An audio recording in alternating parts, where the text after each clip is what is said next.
Okay, guys, we're doing this.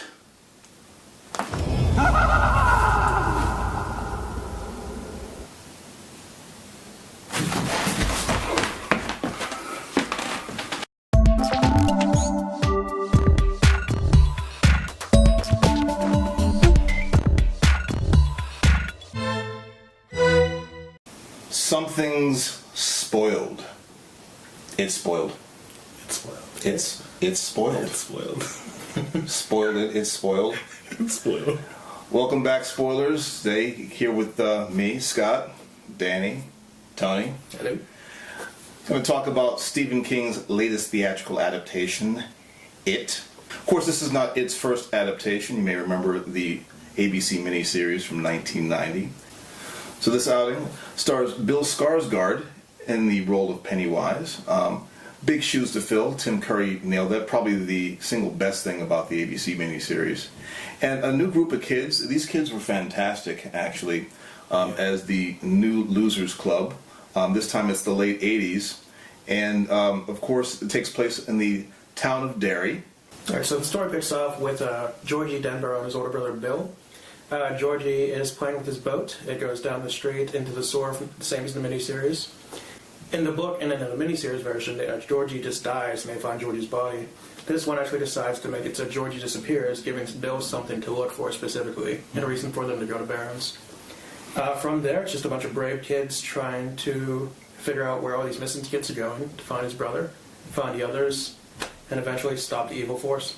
One of the strengths of this movie was the way it moved the story along very carefully and very deliberately. And showing Georgie Byatt at the opening of the movie was brilliant.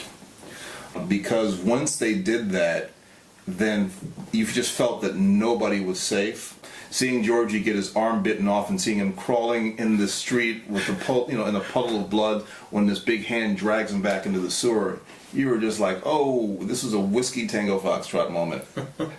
And from that point forward, you're just like, anything goes. Horror in and of itself as a genre is hard to pull off. And I think Stephen King, as a subgenre of horror, that much harder.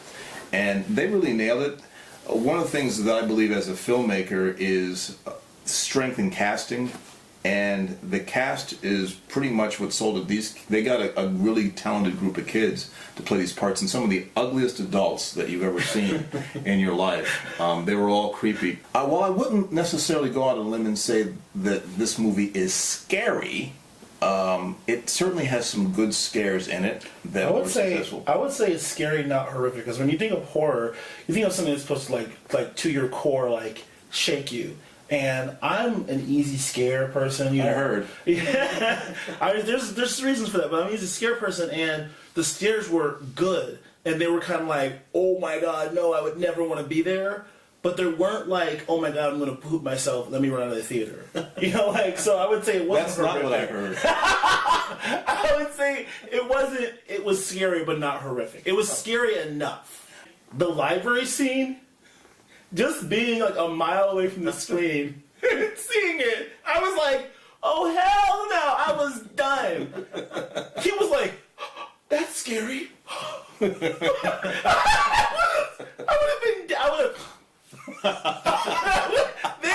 in all the scenes I thought the kids responded with fear. I think the only time I was satisfied with someone's response was in the garage with the movie screen and the girl, because she was like, ah!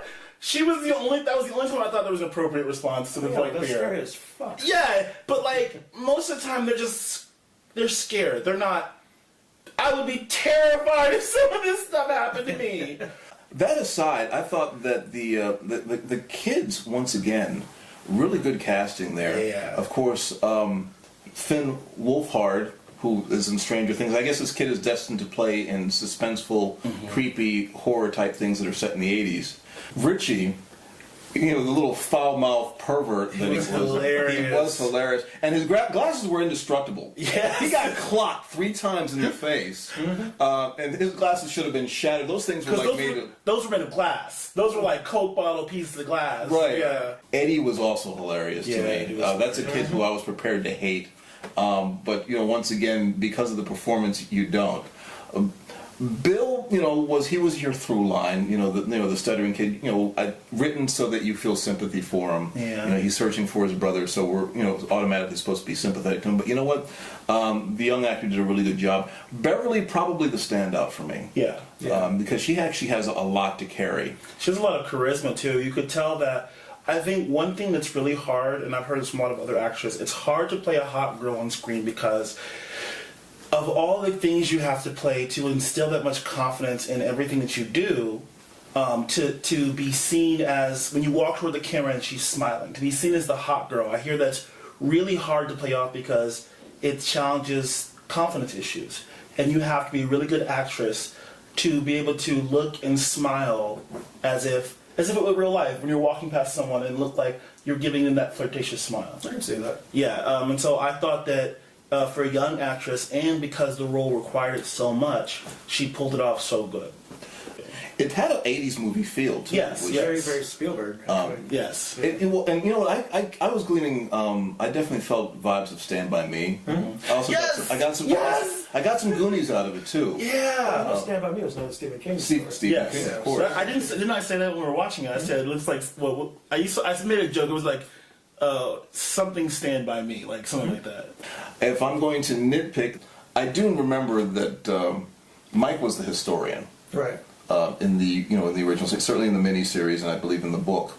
And Mike's screen time. Oh yes, I noticed that instantly. Well, that's another thing that they also nailed from the 80s movie genre was token black guy. Mm-hmm. And Right. Mike in this outing was definitely reduced to token black guy. I can't think of anything relevant he wrote or said, any real significant He, one. Yeah, he it's had not nothing loaded. significant to say at all. I'm okay. He brought he brought the Rambolt. Yeah. That was his only contribution to the party. And really, his story was kind of like not really fleshed out. Like you don't even, but maybe because they do say chapter 1. So, but like you see the burning hands, it's like Well, they talk about that too. His parents died in a fire. yeah, but it's kind of like That seems to be his main core. Yeah. Parents died in a fire, freaked out about fire stuff. And that was minimal because they had to set up all the fears for the kids. yeah.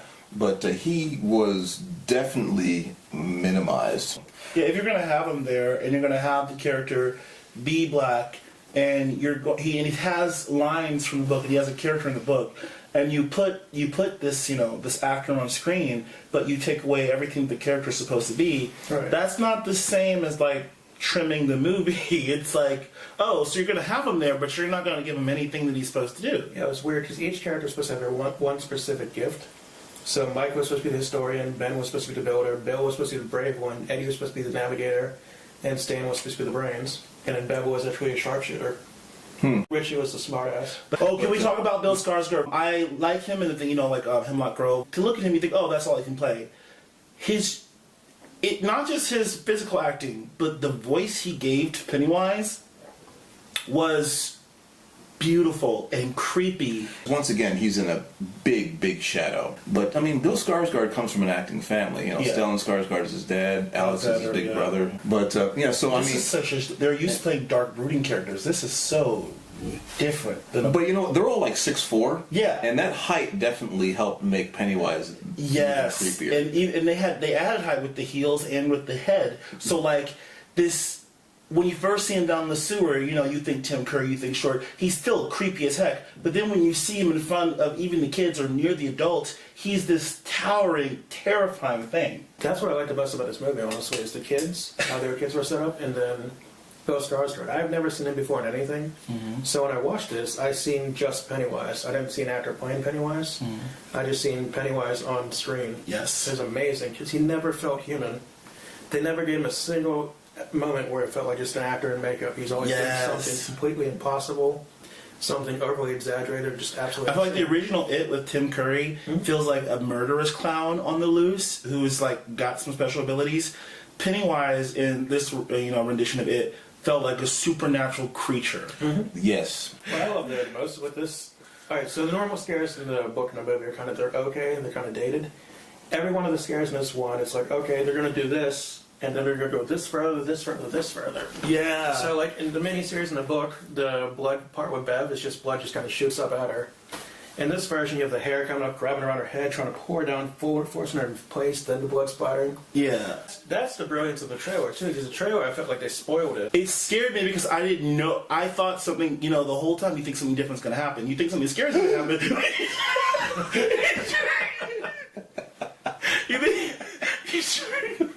you think something scary is going to happen, but, it keeps getting scarier.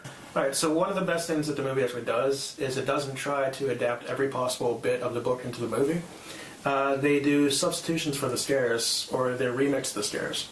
The scares that they take from the book, they actually elaborate further. Like, you see Ben's mummy, but Ben's mummy is just this creepy-ass thing that just wraps around his head really quickly. Or Ben's part where the blood shoots out, her hair grabs her, holds her in place, and pulls her down. They're just so much better than the book, actually, surprisingly. Well, for me, we're going to rate this one. I'm going to give this one a solid 4 on a scale of 1 to 5. So that was a fun ride for me. I think I'm going to give it a solid 4 too. While I think it's a superb film, it entertained me. It scared me enough, but not too much. The scares were fantastic, and they're what you expected in a good way. And I enjoyed it. I didn't poop myself. So yeah, solid 4. Sequel. God. I'm going to give it a 5, actually. I fucking love this movie from start to finish. As somebody who read the book, it's faithful enough while still being confident enough to take its own risk and dares and things like that. I just think it's a really smart, streamlined version of the childhood part of the book, done in just a really brilliant, smart-ass way. And again, like I said before, I have no idea who Bill Skarsgård is. I won't watch Hemlock Grove. So seeing him... Can't really blame me for that. I can't seeing the clown Pennywise, not knowing what the actor looked like underneath, completely blew my mind. He felt just inhuman the entire time, since I had no idea what it looked like underneath. I couldn't tell where the makeup started and stopped. And that just added a hell of a lot for me to kind of get into it. So yeah, it's a 5 for me. I just fucking love this movie completely. I'm going to get it on DVD and Blu-ray the second it comes out. All right. Hey, what'd you guys think? Was this a 5 for you, an epic journey? Or, maybe you completely disagree with us and this was a wasted trip to the movies and you want your 11, 12, 15, 20 bucks back, whoever you went to see the movie, you want your money back. Leave your comments below if you would, and if you want to see more spoils, please click the subscribe button and you too can get spoiled. We're out. Cool. I heard that you screamed like a little... There were. It wasn't just the screams. You also adapted the sassy black lady in the movie theater stereotype sometimes. Really? Awesome. No, don't go in there. Why the fuck are you going in there?